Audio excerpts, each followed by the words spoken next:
Warahmatullahi wabarakatuh. Alhamdulillahi rabbil alamin, wassalatu wassalamu ala asyrafil mursalin, nabiyyina wa maulana Muhammadin wa ala alihi wa sahbihi ajma'in. Wa asyhadu an la ilaha illallah wahdahu la syarikalah, wa asyhadu anna Muhammadan abduhu wa rasuluh, sallallahu alaihi wa ala alihi wa sahbihi wa man tabi'ahum bi ihsanin ila yaumiddin.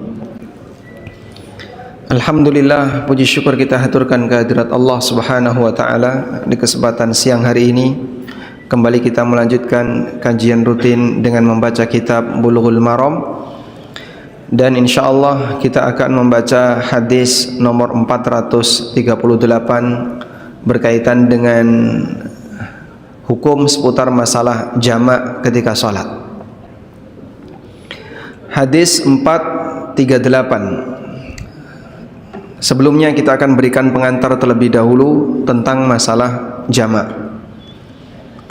Allah Subhanahu wa taala mewajibkan bagi para hambanya untuk melaksanakan salat, dan jika kita perhatikan rentang waktu salat itu sangat teratur, di mana ada satu salat yang terpisah dari 4 salat yang lain. Allah Subhanahu wa taala berfirman, "Aqimis salata liduluki syamsi ila ghasaqil lail wa qur'anal fajr." Tegakkanlah salat liduluki syamsi, sejak matahari tergelincir, ila ghasaqil lail, sampai tengah malam, wa qur'anal fajri, dan lakukanlah salat fajar di waktu fajar. Dalam ayat ini Allah menjelaskan tentang waktu-waktu salat. Aqimis salata liduluki syamsi ila ghasaqil lail. Di sini Allah menyebutkan rentang dari mulai tergelincir matahari, sejak kapan itu? Zuhur, ila ghasaqil lail, sampai tengah malam, yaitu sampai batas akhir salat isya. Dan antara rentang zuhur sampai isya, salat yang kita kerjakan itu berdekatan.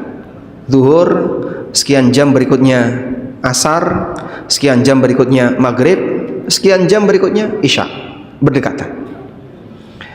Wa Qur'an al-fajri, dan kerjakanlah Quran di waktu fajar, yaitu salat subuh. Sehingga 4 salat disebutkan oleh Allah waktunya dalam bentuk rentang, batas awal, batas akhir, dan 1 salat disebutkan oleh Allah terpisah.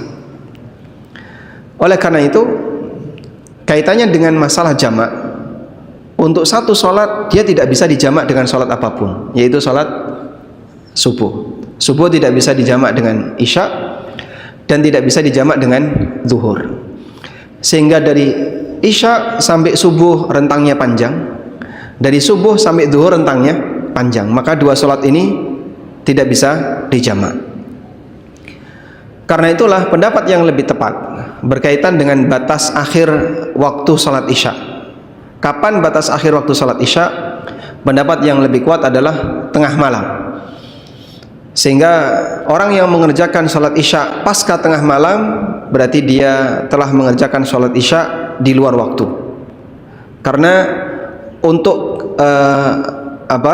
keteraturan bahwa 4 salat ini terjadi pada rentang yang sama, pada satu rentang, ila ghasaqil lail, sampai tengah malam, berarti waktu antara tengah malam sampai subuh harus ada rentang yang panjang. Akhir dari salat isya sampai subuh harus ada rentang yang panjang.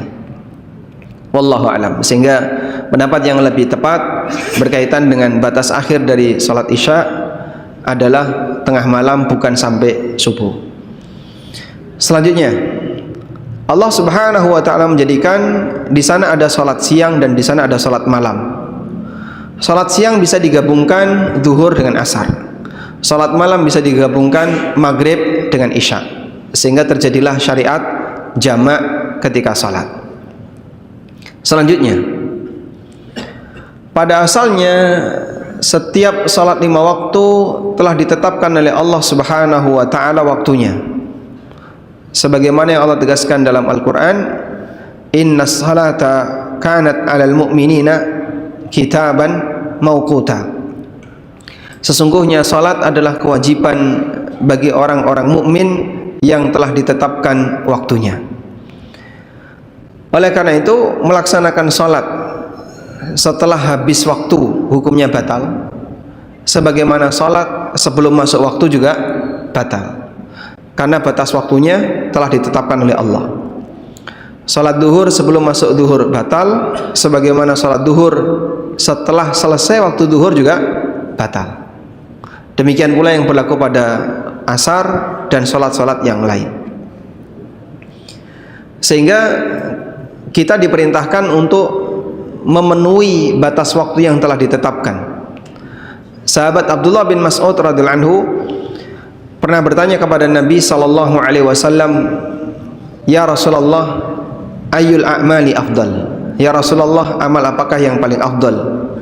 Lalu Nabi sallallahu alaihi wasallam memberikan jawaban, as-salatu ala waqtiha. Amal yang paling afdal yang pertama adalah salat tepat waktu. Sehingga siapa yang mengerjakan salat tepat waktu, dia melaksanakan tugas dalam posisi yang paling afdal. Selanjutnya, seseorang tidak boleh keluar dari rentang waktu yang ditetapkan kecuali jika ada uzur. Dan uzur itu yang membolehkan dia untuk melaksanakan salat di luar waktunya dengan cara dijamak, baik jamak takdim maupun jamak takhir, baik jamak takdim maupun jamak takhir. Jamak takdim berarti dia melakukan salat sebelum waktu, misalnya duhur dengan asar, berarti dia salat asarnya gimana? Sebelum waktu, karena asarnya diajukan. Maka orang yang melakukan jamak takdim berarti dia melakukan salat sebelum waktu. Karena itu bagi yang tidak punya uzur nekat jamak, gimana nasib salatnya? Batal. Orang yang tidak punya uzur lalu dia menjamak salat, maka status jamaknya batal. Sementara jamak takhir berarti dia salat setelah keluar waktu. Duhur dengan asar di jamak takhir, berarti salat duhurnya setelah habis waktu. Maka siapa yang melakukan jamak takhir padahal dia nggak punya uzur, gimana nasib salatnya? Batal. Nasib salatnya batal. Baik. Catatan berikutnya, orang yang mau melakukan jamak takhir berarti pada saat masuk waktu salat dia tidak salat.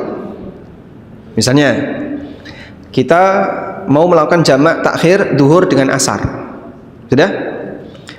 Saat masuk waktu duhur kita nggak salat duhur, dan ketika sudah masuk waktu salat sampai akhir waktu sementara kita tidak melaksanakannya, itu pelanggaran. Ini sudah masuk waktu salat, kenapa kau tidak salat? Itu termasuk apa? Pelanggaran. Oleh karena itu, bagi mereka yang mau melakukan jamak takhir, para ulama mewajibkan untuk masang niat bahwa saya akan lakukan salat ini nanti setelah masuk waktu salat yang kedua. Saya ulang ya, jika sudah masuk waktu salat tapi kita tidak melaksanakan salat, maka kita melakukan pelanggaran, kita bersalah. Sudah masuk waktu, kenapa kau tidak lakukan kewajibanmu? Sudah? Berarti saat saya mau melakukan jamak takhir, masuk waktu duhur, saya segera salat nggak? Tidak. Nunggu sampai kapan? Masuk asar. Loh, ini sudah masuk waktu duhur sudah mau habis, kenapa kamu nggak salat? Karena saya mau jamak takhir. Paham? Baik. Oleh karena itu bagi mereka yang mau jamak takhir, dia wajib pasang niat untuk melakukan jamak salat duhur ini di waktu asar, agar tidak tertuduh sebagai orang yang meninggalkan salat. Paham ya? Kenapa harus seperti itu? Agar tidak tertuduh sebagai orang yang meninggalkan salat. Ini seperti yang disebutkan oleh Abu Syuja dalam Matan Ghaya wa Taqrib Dan demikian pula yang disebutkan dalam mazhab Hambali, bagi mereka yang mau jamak takhir, dia wajib pasang niat bahwa sholat yang sekarang saya sedang berada di waktunya akan saya tunda di waktu yang kedua dengan jamak takhir. Kalau dia nggak punya niat itu, maka terhitung sebagai orang yang sengaja meninggalkan sholat, dan itu dosa besar. Tayyib. Catatan berikutnya, jamak itu sebenarnya hakikatnya apa? Menggabungkan gerakan sholat ataukah menggabungkan dua waktu sholat? Saya ulang, apa hakikat dari jamak? Apakah jam'ul kaifiyah, jam'u kaifiyatis salah, ataukah jam'u waqtis salah? Bagi mereka yang mengatakan bahwa jamak itu adalah jam'u kaifiyatis salah, menggabungkan gerakan salat, maka jamak tidak boleh diselai dengan gerakan apapun kecuali yang sifatnya ringan. Misalnya selesai duhur terus dia mau jamak asar, kok kemudian selesai duhur dia ke toilet dulu, wudu, kemudian balik lagi ke masjid, balik lagi ke ruangan utama masjid, terus jamak asar. Menurut yang mengatakan bahwasanya jamak adalah jam'ul kaifiyah, menggabungkan dua tata cara dan gerakan salat, praktek ini nggak boleh. Kesempatan kamu untuk jamak sudah batal karena antara duhur dengan asar kau terpisah dengan gerakan yang banyak. Bahkan kau ke toilet, ngantri dulu, terus wudu, baru kemudian masuk ke ruangan utama, lalu mau salat asar. Ini terlalu jauh waktunya, kau tidak bisa jamak. Kemudian pendapat yang kedua, hakikat dari jamak adalah jam'ul waqti, jam'u waqtis salat, menggabungkan dua waktu salat. Sehingga yang terjadi pada jamak adalah waktu duhur digabung dengan waktu asar, contohnya. Maka kalaupun terjadi rentang tertentu, namun tidak sampai menyebabkan orang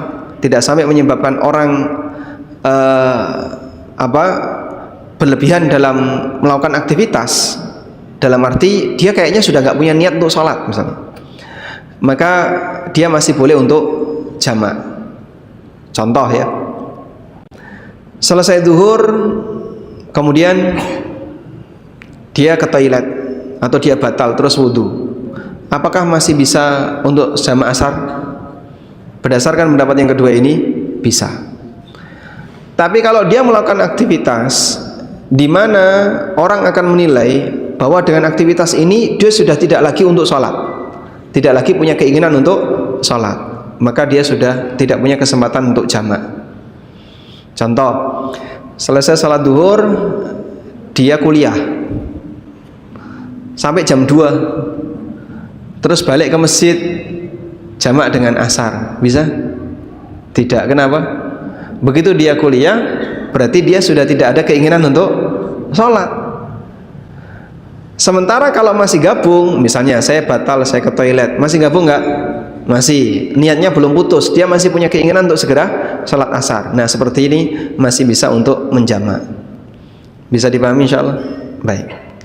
Catatan berikutnya, ada berapa catatan Pak? 3, baru 3. Apakah jamak itu disyaratkan harus punya niat di awal, terutama untuk jamak takdim? Kalau jamak takhir pasti ya, sehingga orang yang belum sholat duhur misalnya dan dia punya niat akan melakukan jamak di waktu asar, maka bisa dipastikan dia punya niat jamak takhir, sehingga saat dia sholat di waktu asar, dia sholat duhur kemudian asar. Apakah orang yang mau melakukan jamak takdim dia harus sudah punya niat di awal sebelum melakukan sholat yang pertama? Contoh kasus, ada orang sholat duhur berjamaah, baik, selesai sholat duhur terus dia ketemu rombongannya, lalu rapat jamak dengan asar atau tidak ya, karena tadi belum ada kesepakatan. Rapat baru dilakukan setelah sholat duhur ya. Nah, karena baru rapat, anggaplah di situ ada 10 orang. Karena baru rapat, berarti kira-kira mereka sudah punya niat untuk jamak atau belum? Mungkin ada yang sudah punya, mungkin ada yang belum. Anggaplah misalnya 5 orang belum punya, 5 orang sudah punya. Akhirnya ketetapannya ini jadi jamak atau tidak hasil keputusan rapat. Berarti yang belum punya dia baru pasang niat setelah sepakat. Dipahami ini? Baik. Apakah yang belum punya niat untuk jamak dengan asar, sebelum dia melaksanakan sholat duhur, dia boleh jamak duhur dengan asar? Wallahu ta'ala alam, pendapat yang lebih benar boleh. Karena jamak itu tadi ya, menggabungkan 2 waktu sholat, dan tidak disyaratkan dalam kejadian menggabungkan itu diiringi dengan niat bahwa sholat pertama dengan sholat yang kedua harus digabungkan. Niatnya niat sholatnya, bukan niat menggabungkannya. Begitu sudah jadi jamak, maka jadilah dia melakukan jamak takdim. Dan dalil tentang ini cukup banyak. Misalnya para sahabat ketika sholat bermakmum di belakang Nabi SAW, mereka hanya ngikut. Mereka hanya ngikut. Nabi SAW sholat duhur, kemudian beliau jamak dengan asar, sahabat hanya ngikut. Yang mungkin mereka tidak tahu apakah nanti Rasulullah SAW mau jamak atau tidak. Kalau beliau jamak, saya akan jamak. Kalau beliau tidak jamak, ya kita enggak jamak. Sehingga mereka hanya ngikut. Nabi SAW ketika itu menjadi imam dan para sahabat ngikuti beliau. Sementara tidak dijumpai riwayat bahwa beliau menyampaikan pengumuman sebelum jamak. Wahai ya ayuhan nas, wahai seluruh masyarakat, nanti saya akan jamak, maka ikutilah aku. Beliau tidak menyampaikan demikian. Andaikan itu ada, tentu sahabat akan menyampaikan. Wallahu alam. Selanjutnya, catatan berikutnya. Dalam jamak dilakukan sesuai dengan urutan salat. Dalam jamak dilakukan sesuai dengan urutan salat. Maka dalam jamak takhir duhur dengan asar, salat mana duluan yang dikerjakan? Duhur. Baru kemudian salat asar. Maghrib dengan isya mana duluan? Maghrib. Baru kemudian isya. Sehingga dikerjakan sesuai dengan urutan. Dalil akan hal ini adalah kondisi yang dialami oleh Nabi SAW dan para sahabat pada saat peristiwa perang Ahzab. Pada waktu perang Khandaq, kaum muslimin mereka siaga dan berjaga di titik-titik perbatasan parit yang disebut dengan al-utum. Al-utum artinya tembok ya, yang pendek, dan dia menjadi tameng ketika orang itu perang. Dia siaga di balik tembok, namanya al-utum. Mereka berjaga seperti itu sampai akhirnya waktu duhur lewat, waktu asar lewat, hingga mendekati maghrib mereka baru bisa melaksanakan sholat. Dan ketika itu musim dingin, karena peristiwa Khandaq itu terjadi di musim dingin. Musim dingin berarti siangnya lebih pendek daripada malam. Nabi SAW melaksanakan sholat duhur, asar, maghrib dan isya di satu waktu yang sama. Beliau ketika itu sudah mendekati tenggelam matahari, tapi beliau belum sholat ya.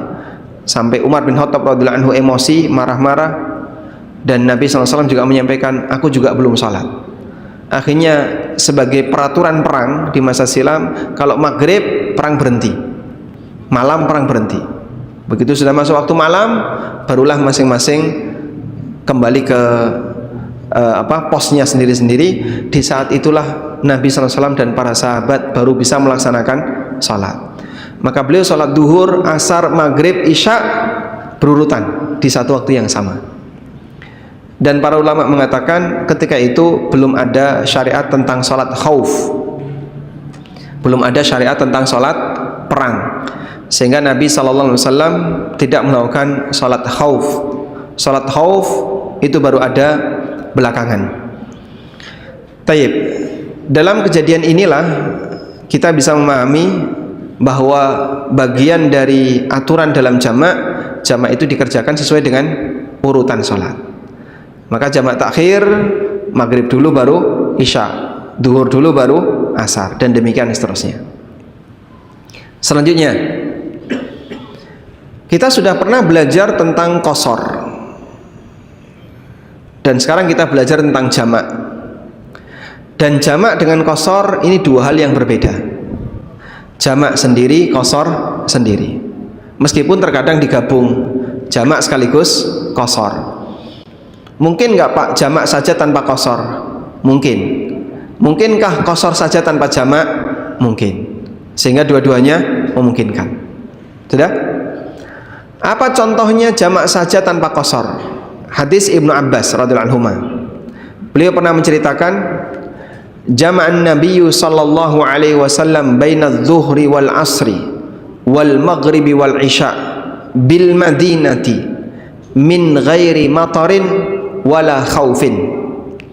Nabi sallallahu alaihi wasallam pernah salat jamak di kota Madinah antara duhur dengan asar, maghrib dengan isya di kota Madinah ya, bukan karena hujan dan bukan karena situasi perang. Lalu Ibnu Abbas ditanya, kenapa Nabi SAW jamak? Kata Ibnu Abbas, li'alla yuharrija ummatahu, beliau tidak ingin memberatkan umatnya. Baik, sehingga yang dilakukan oleh Rasulullah SAW ketika itu menjamak salat duhur dengan asar di Madinah, artinya dalam posisi tidak safar. Maka beliau jamak saja tanpa qasar. Karena orang yang sholat dalam posisi mukim itu tidak qasar. Ada juga yang qasar saja tapi tidak jamak, seperti praktek Nabi SAW ketika di Mina. Di Mina sunnahnya adalah sholat tepat waktu tapi qasar. Duhur 2 rakaat, sudah duhur saja. Nanti asar sholat tepat waktu 2 rakaat. Nanti maghrib 3 rakaat, isya tepat waktu 2 rakaat. Dikosor tapi tidak jamak. Itu sunnah di Mina. Ketika orang berada di Mina itu kosor saja tapi tidak jamak. Sehingga di sini kita mendapatkan pelajaran bahwa jamak dengan kosor itu dua hal yang berbeda. Ada jamak saja tanpa kosor, ada kosor saja tanpa jamak. Baik.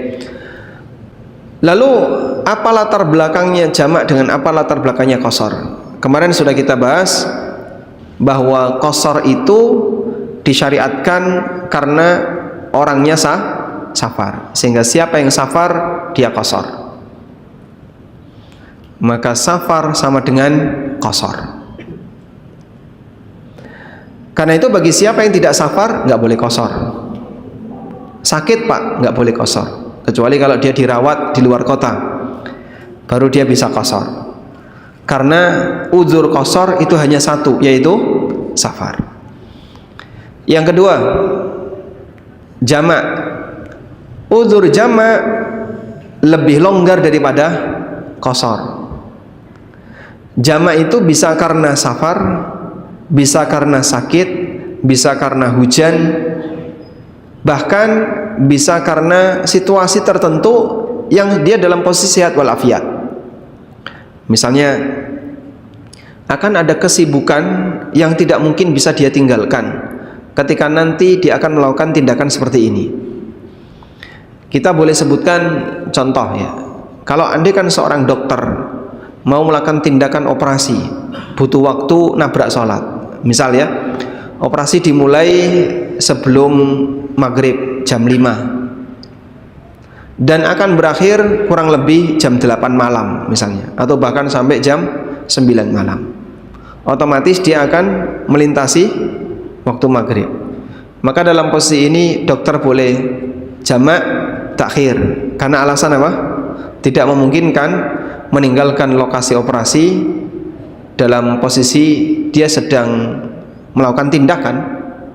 Anda bisa bayangkan ya, wis dibelah, sik ya tak tinggal. Wis dibelah, tak tinggal sik, aku tak sholat. Saya nggak tahu apakah bisa gantian shift-shiftan atau tidak, mungkin dokter lebih paham ya. Sehingga misalnya di situ ada 3 tim dokter ya, ada 3 orang satu tim dokter misalnya melakukan satu tindakan operasi selama sekian jam. Dalam tindakan itu kalau kemudian tidak bisa dihentikan, nabrak waktu sholat, maka dia boleh jamak. Jadi mungkin ini sifatnya pekerjaan, tapi karena genting dia bisa jamak. Nggak ada hujan, orangnya sehat walafiat, bukan sakit, dalam posisi dia punya kesibukan tertentu yang tidak mungkin untuk ditinggalkan. Baik, karena itulah para ulama mengatakan jam'us sholati sunnatun aridah. Jamak sholat itu karena ada kejadian insidental.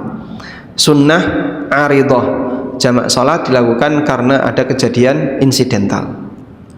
Karena itu dilakukan dengan sebab tertentu. Wallahu a'lam. Baik, itu beberapa pengantar yang perlu diperhatikan berkaitan dengan masalah jamak. Ada berapa catatan, Pak?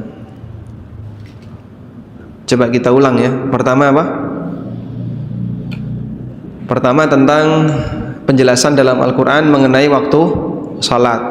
Waktu sholat yang 5, 4 ini Allah jelaskan dalam bentuk rentang, dan 1 disebutkan secara terpisah.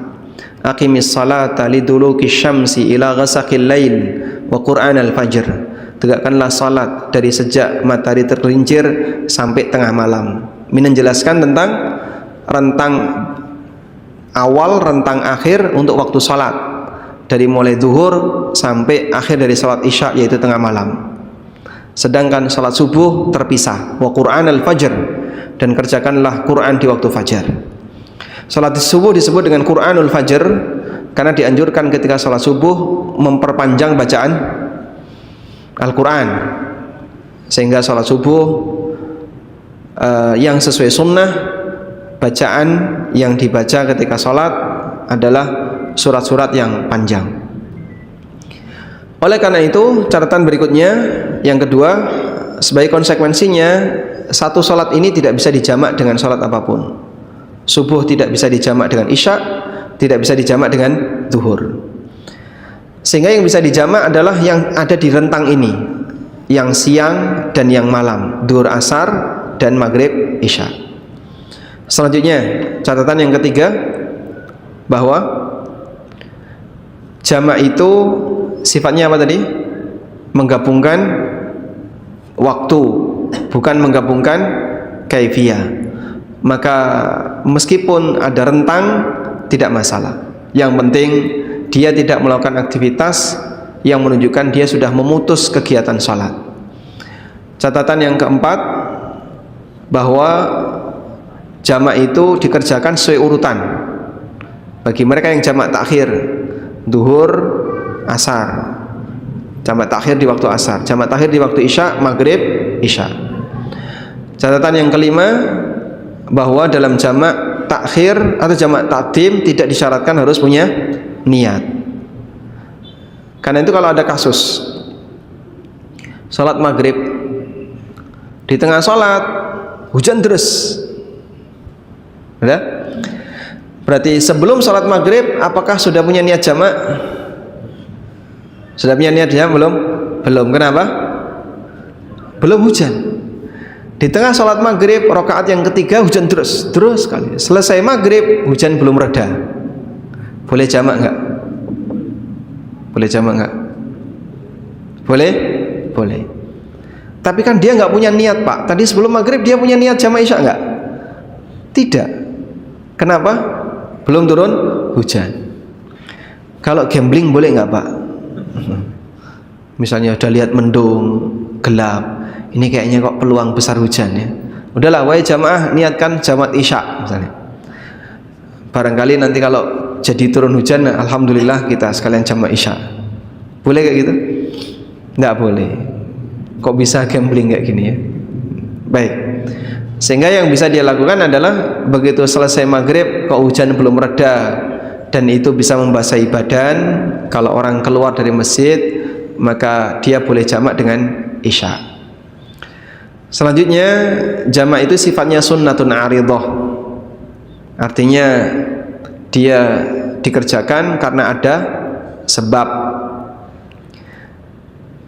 dan sebab ini merupakan uzurnya.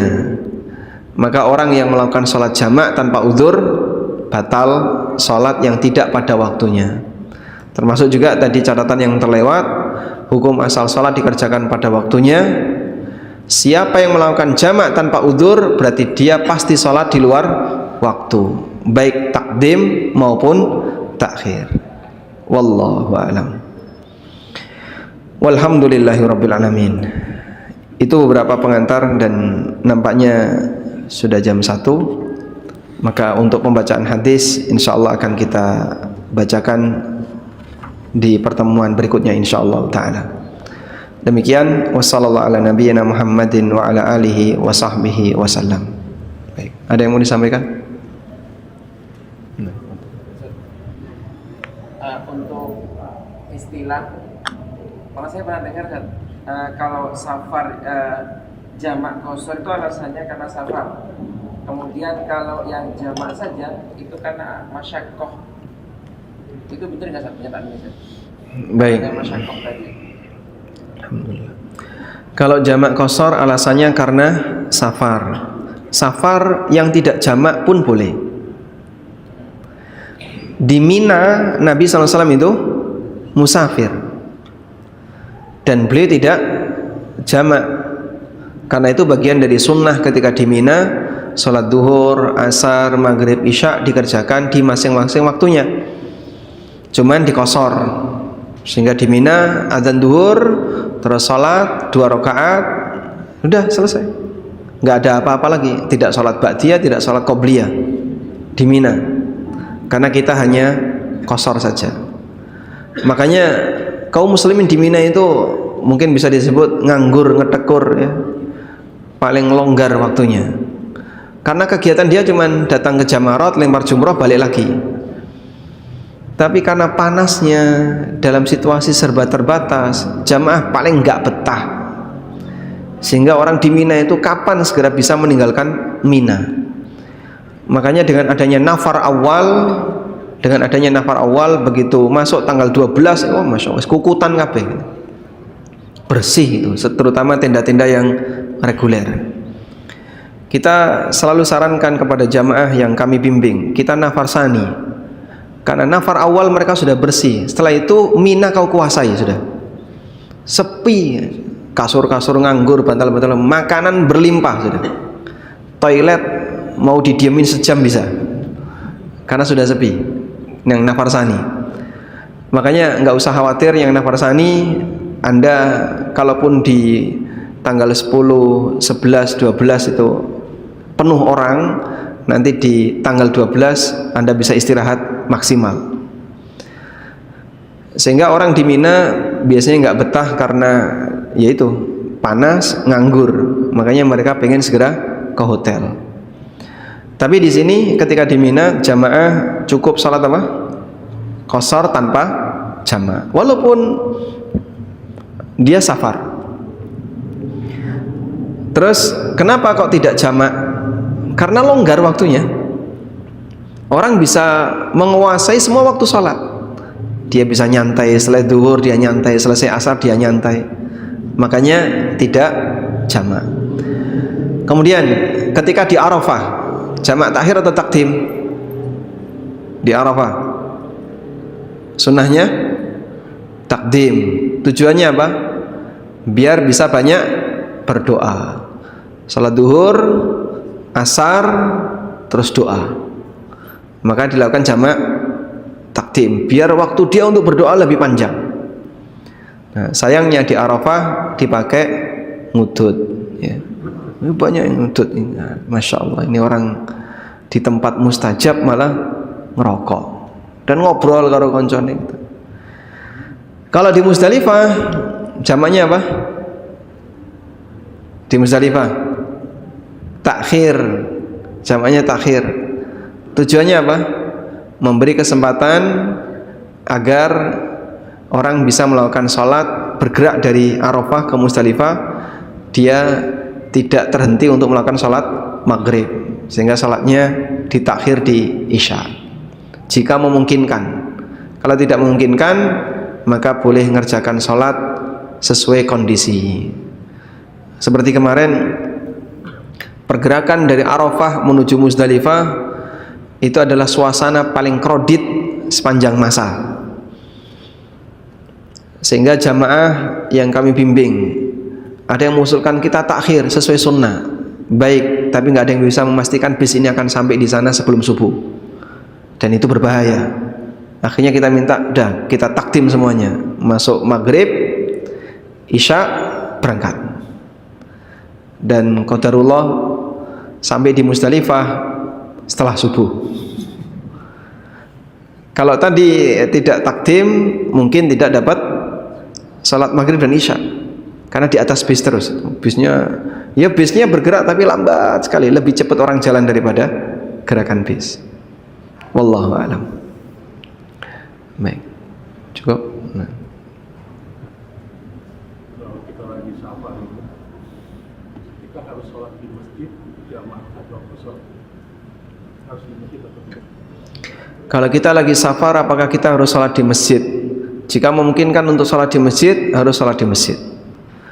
Tapi kalau tidak memungkinkan, bisa sholat di semua tempat yang bisa kita akses. Misalnya mereka yang berada di jauh dari pemukiman, kemudian sudah masuk waktu sholat, maka dia bisa sholat walaupun tidak di masjid. Oleh karena itu, bagi mereka yang safar di luar kota dan dia menetap di sana, misalnya di hotel, terus masuk waktu sholat, ya jangan sholat di kamar.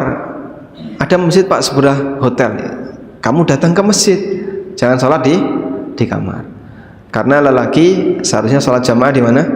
Di masjid, walaupun dia musafir. Wallahu a'lam. Nah, kalau sholat di masjid, kok dia bermakmum di belakang mukim, maka sholatnya tidak boleh qashar. Kalau mau jamak boleh nggak Pak? Silahkan. Dia boleh jamak dengan alasan safar atau karena masyaqqah, karena dia harus bolak-balik terlalu jauh, misalnya ke masjid tanpa kendaraan. Baik, demikian, semoga bermanfaat. Wassallallahu ala nabiyyina Muhammadin wa ala alihi wa sahbihi wasallam. Wa akhiru da'wana alhamdulillahi rabbil alamin. Wassalamualaikum warahmatullahi wabarakatuh.